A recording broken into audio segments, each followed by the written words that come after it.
The Heart of the Lonely Hunter, from No Outspan by Deneys Reitz. He spoke good English, and he began to spin an adventure which he said had befallen him.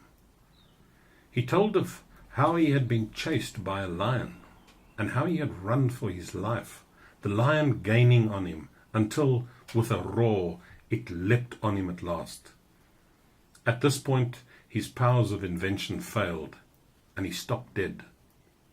His audience had been following him with bated breath, and one of them asked, what happened next? He considered it his duty to round off his story satisfactorily, and so answered with all simplicity, Sir, the lion ate me. I reached the Olifants River some miles above its junction with the Letaba, and after a long search I found a suitable spot for a pontoon, which in due course was built and launched by Paul Selby. As I walked along the river bank, the carcass of a dead hippo came drifting downstream, and presently it grounded on a sand spit. Outwardly there was no sign of injury, but when the locals skinned it, we found that the flesh underneath was pulped along the backbone and the ribs. The locals said that an elephant had pounded it to death, and they later showed me a mud hole beside the river, all trampled and pitted where the battle had taken place. On my return journey, I went via a trading station called Acorn Hook, lying just outside the Kruger Park. A friend of mine named Whittingstall lived there, and when I looked in at his house, I found that he had recently been mauled by a lion.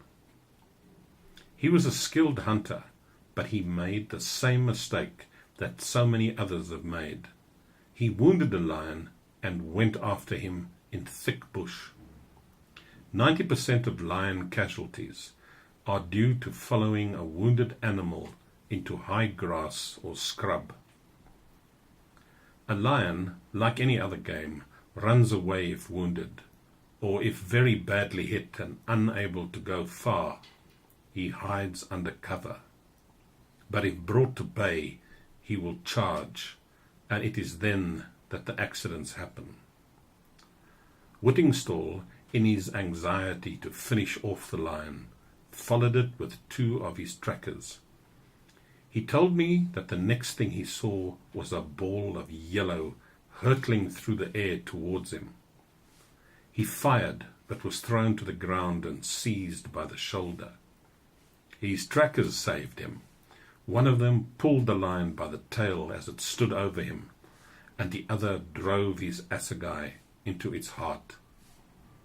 Whittingstall, in firing, had smashed the lion's right foot, which forced it to balance on the remaining 3 legs, so that it could not claw him.